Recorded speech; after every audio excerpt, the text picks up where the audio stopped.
توی کشور ما ایران عملهای زیبایی، مخصوصا عمل جراحی بینی به عنوان عمل زیبایی بسیار بسیار مرسومه.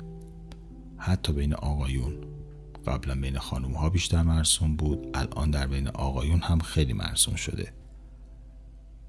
مسئله این هستش که فارغ از اون هزینه‌ای که پرداخت میشه برای عمل زیبایی بینی و با فرض اینکه جراح بسیار متخصص باشه و عوارض جانبی نداشته باشه، چون عملی هستش که بسیار پرسوده و خیلی از کسانی که تخصص کافی رو ندارن دست به این عملها میزنن، با توجه به اینکه اصلا هیچ کدوم از این اتفاقا هم نیفته و عمل جراحی زیبایی بینی به خوبی انجام بشه، کسانی که این عمل رو انجام میدن ممکنه که یک چیز بسیار با ارزشی رو از دست بدن و اون صداشون هست.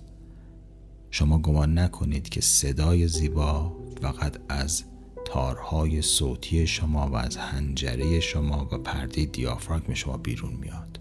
البته که ارگان‌های متفاوت در تولید صدای زیبا نقش دارن، اما یکی از اون ارگان‌های بسیار بسیار مهم حفره بینی شما یا نیزال کویتی هست که وقتی اون دستکاری بشه صدای شما دیگه تغییر میکنه و اون صدا دیگه بر نمیگرده.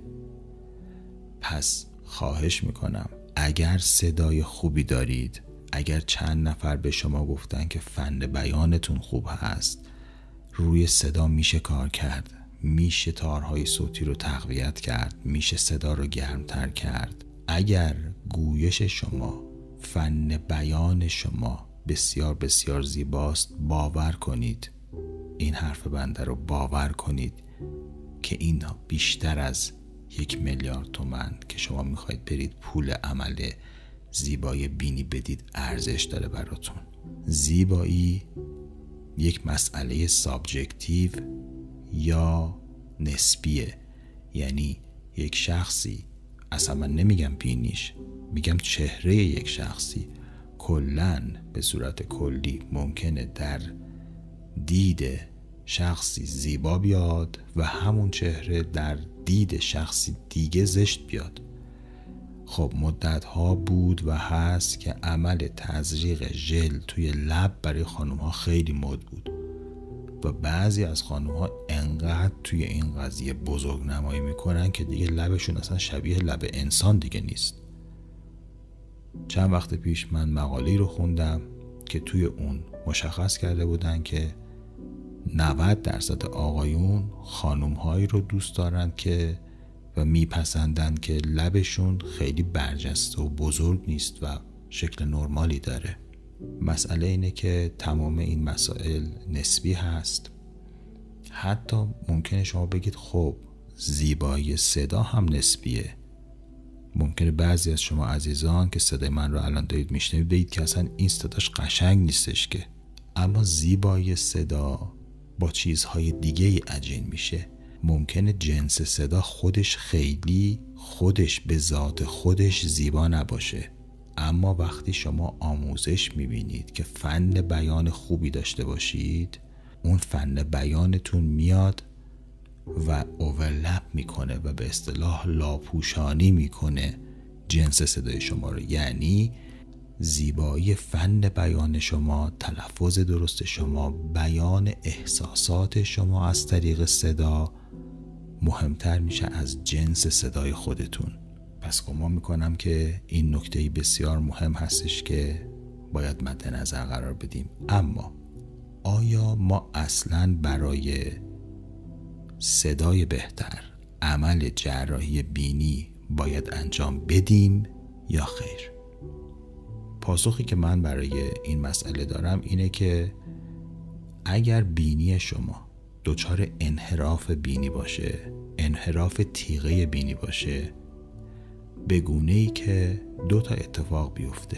یکی air distribution یا توزیع هوا، وقتی که این هوا از شش‌ها وارد حنجره یا لارینکس میشه و میاد بالا و به حفره دهانی و حفره بینی یا نیزال کویتی میرسه، از یک حفره بینی بیشتر هوا خارج بشه تا اون یکی حفره بینی، به خاطر انحراف بینی که وجود داره. در اون صورت شما میتونید عمل جراحی انجام بدید، منتها اون عمل جراحی دیگه عمل زیبایی نیست، صرفاً عمل صاف کردن تیغه بینی هست که این عمل صاف کردن تیغه بینی نه تنها برای صدا بلکه برای خیلی مسائل دیگه استفاده میشه. اکسیژن بیشتری از طریق بینی شما وارد بدنتون میشه. کسانی که انحراف بینی دارن معمولا شبها خور و پف میکنن، خیلی هاشون دچار اینسامنیا یا بیخوابی میشن به خاطر اینکه اکسیژن کافی بهشون نمیرسه، به خاطر خور و پفی که میکنن. بنابراین اگر تیغه بینی شما دچار شکستگی شده یا به هر دلیلی انحراف داره، شما میتونید عمل صاف کردن تیغه بینی رو انجام بدید که این عمل زیبایی نیست و معمولا بیمه ها هم تقبل میکنن. مسئله دوم، کسانی که پولیپ بینی دارن. اگر پولیپ بینی با دارو درمان نشه، چون معمولا با دارو درمان نمیشه، موقته و این پولیپ ها دوباره رشد میکنن، اینو خیلی راحت توسط یک عمل اندوسکوپ پولیپ های بینی رو برمیدارن و شما صدای بسیار بهتری خواهید داشت. در این صورت هم شما میتونید عمل بکنید، به شرط اینکه عمل باز نباشه، کاری به تیغه بینی شما نداشته باشن، فقط پولیپ ها رو بردارن. و یک سوال دیگه که ممکنه در ذهن شما عزیزان پیش بیاد اینه که اگر به شما سفارش نریشن خورد، اگر خواستید صدایی رو دوبله بکنید یا دکلمه ای رو بخواید انجام بدید و در همون زمان آلرژی شما عود کرد یا سرما خوردید و پولیپ های بینی شما متورم شد، چی کار کنیم؟ عملم نمیتونیم بریم بکنیم، تا یه هفته دیگه هم ما یک نریشن داریم یا جایی میخوایم بریم سخنرانی کنیم. آیا راهی هست که ما به صورت موقت از شر پولیپ های بینی خلاص بشیم تا بعد با سر فرصت بریم اونها رو عمل کنیم و درشون بیاریم؟ پاسخ شما مثبته. به دو شیوه این کار رو میشه کرد. اول اینکه شما کورتون مصرف کنید.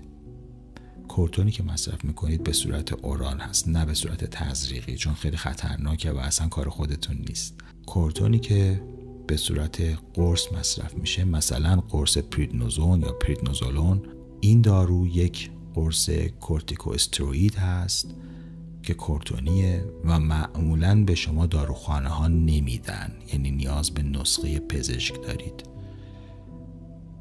حالا یا نسخه پزشک رو تهیه میکنید یا داروخانه‌ای که آشنا باشه پریدنوزون 5 میلی گرم رو شما روزی 1 دونه باید مصرف بکنید. یک نکته بسیار بسیار مهم رو من اینجا باید از نظر اخلاقی خدمتتون عرض بکنم. اگر شما بیماری خود ایمنی دارید، اگر داروهای خود ایمنی مصرف میکنید، اگر سیستم ایمنی شما مشکل داره، من پزشک نیستم، به هیچ وجه نباید شما پریدنوزون رو خودسر مصرف کنید.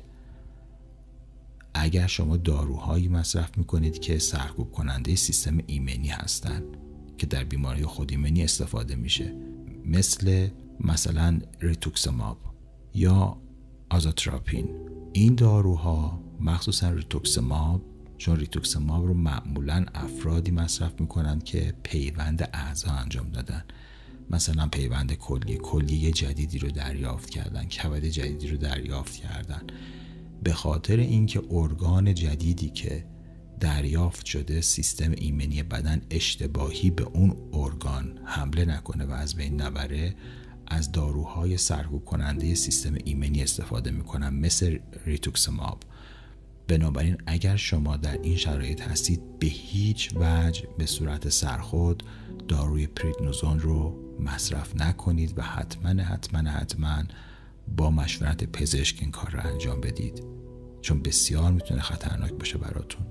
معمولا بعد از 3-4 روز یا 1 هفته مصرف پریدنوزون کلیه پولیپ های بینی شما چه به خاطر سرماخوردگی یا آلرژی یا هر دلیل دیگه‌ای باشه از بین میره و بعد که شما دکلمتون رو انجام دادید و کارتون رو کردید، بعد از 1-2 هفته دوباره به وجود میاد. یعنی درمان نیست، یک نوع تریتمنت هست. روش دوم که امن‌تره و من این رو پیشنهاد میکنم، استفاده از اسپری های بینی هست به نام نیزال اسپری های کورتیکوستروئید.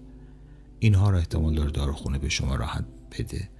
میتونید 2 پاف در هر سوراخ بینی بزنید و این رو به سمت بالا استنشاق کنید. این سریعتر هم عمل میکنه و پولیپ ها رو به سرعت التهابش رو میخوابونه و برای تستش شما با بینیتون نفس بکشید. بعد از مدتی که این کار رو انجام دادید، بعد از 2 روز 3 روز میبینید که خیلی راحت میتونید نفس بکشید. صداتون رو قبلش ضبط کنید و مجددا صداتون رو بعدش هم ضبط کنید و تفاوت رو مشاهده خواهید کرد.